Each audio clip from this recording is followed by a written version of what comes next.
Em 2020... Caralho, foi 2019, a gente conversou com os candidatos à prefeitura de São Paulo.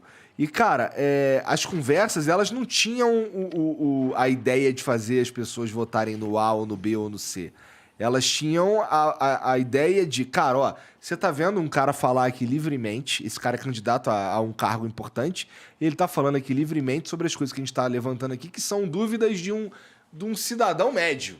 Uhum. O que um cidadão médio perguntaria pra esse cara? Porque eu sou um cidadão médio. Então eu tô conversando aqui com um cara que da maneira mais humana, mais real que é possível, com as câmeras ligadas.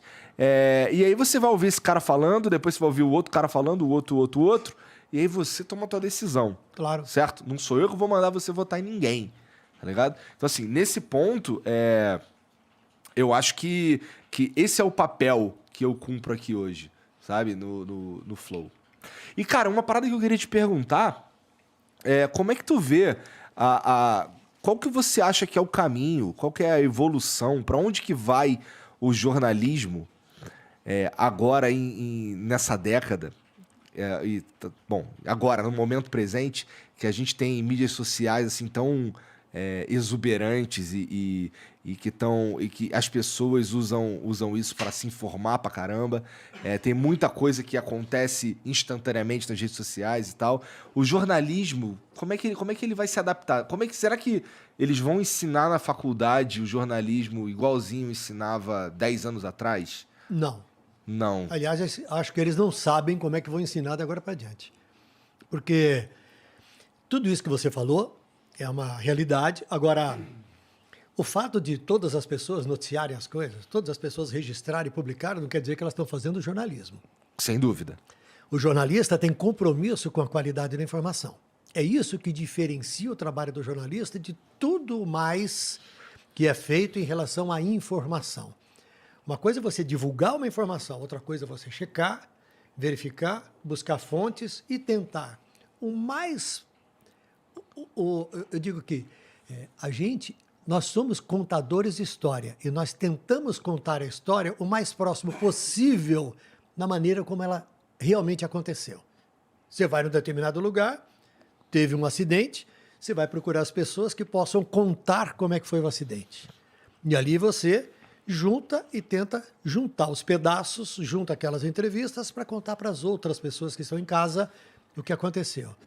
Quando você simplesmente chega e fala, o cara chegou e bateu e tinha uma garrafa de cachaça dentro do carro dele, a garrafa de cachaça no carro dele não quer dizer que ele bebeu a garrafa, não quer dizer que ele bebeu a cachaça, não quer dizer que a garrafa era dele e não quer dizer que ele estava embriagado. Este é o compromisso que o jornalista tem. Ele tem que chegar e falar assim, tinha uma garrafa de cachaça, mas o cara foi submetido ao exame do bafômetro e ainda não saiu o resultado. Mas isso leva tempo, né, Tramontina? Só que isso leva tempo.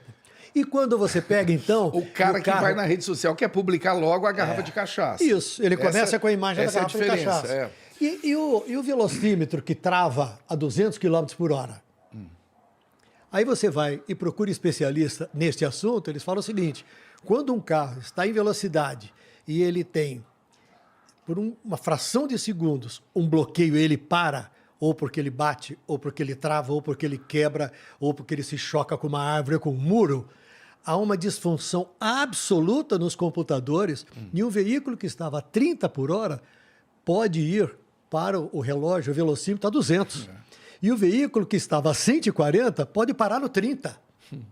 Agora você tem que conhecer isso, porque senão você vai fazer bobagem e vai destruir o motorista que talvez não seja um criminoso, não seja um irresponsável. Sim. É isso que diferencia o trabalho do jornalista com aquilo que milhões de pessoas a todo instante fazem, que é publicar informação. Eu concordo total, Tramontina. Eu só queria acrescentar assim, para mim não fica só no jornalista. Assim, hoje, se tiver um professor que sabe dar boas aulas de química e ele usa isso no canal dele, ele cuida do conteúdo e tal, ele vai conseguir ganhar o quê? Uma reputação. E é por isso que reputação é algo tão importante num lugar que às vezes as pessoas ficam famosas muito rápidas, sem ter o tal dos tombos, entendeu? Esse é o lance. Se você é um professor, se você é um comunicador mesmo, se você é um cientista, ou se você é um interessado... Lá na Cultura eu entrevistei um menino do História Preta, um menino incrível, que tem um podcast, ele era militar da Marinha, e ficou fazendo um podcast sobre racismo e ninguém sabia que era ele. Até o dia que ele entrevistou o Emicida, e aí ele teve que sair da Marinha e tal. É um garoto que se interessou por história, entendeu? O Thiago André, um cara da Baixada Fluminense. Ele pegou, criou esse podcast e hoje é o veículo dele, né? Era um sargento da Marinha, né? Ele não é jornalista, ele não é professor. Aliás, ele fez história. Ele se interessou por história, cursou história.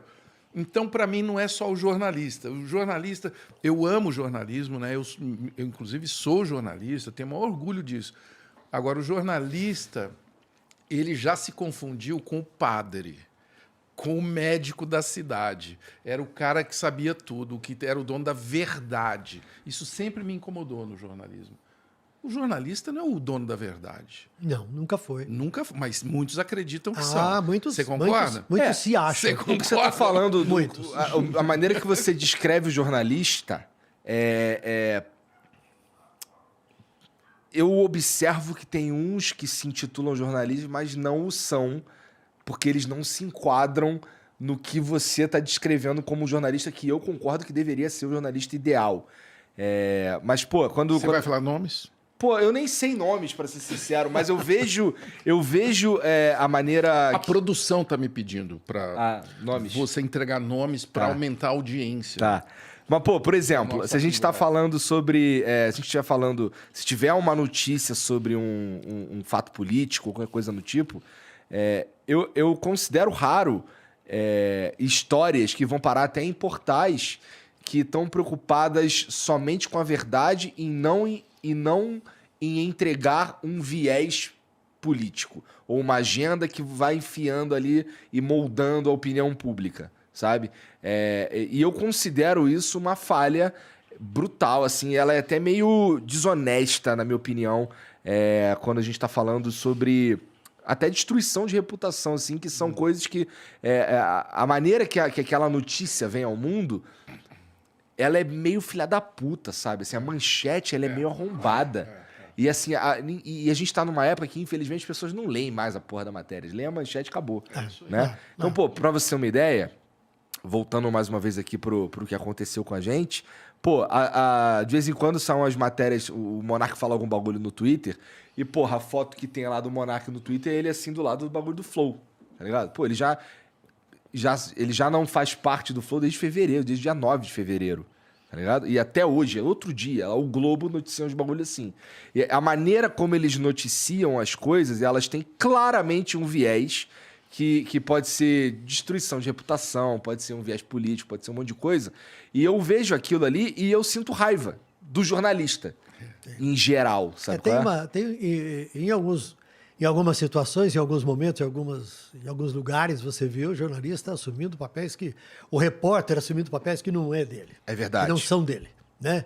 Ele está ali para contar para as pessoas o que aconteceu e aí ele dá um tom, ele usa certas palavras que induzem a uma coisa ou a outra coisa, né? É uma distorção, claramente é uma distorção, né? Agora, é uma pena porque isso mais e mais acontece, porque muitas vezes a pessoa acha que tem que fazer aquilo para se diferenciar ou para se destacar. Ou para sinalizar virtude. Mas você não alcança nenhum desses objetivos dessa maneira. Jornalisticamente, não.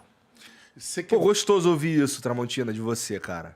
Olha aí. Eu gosto e eu espero que isso se prove verdade com o passar do tempo, que as pessoas...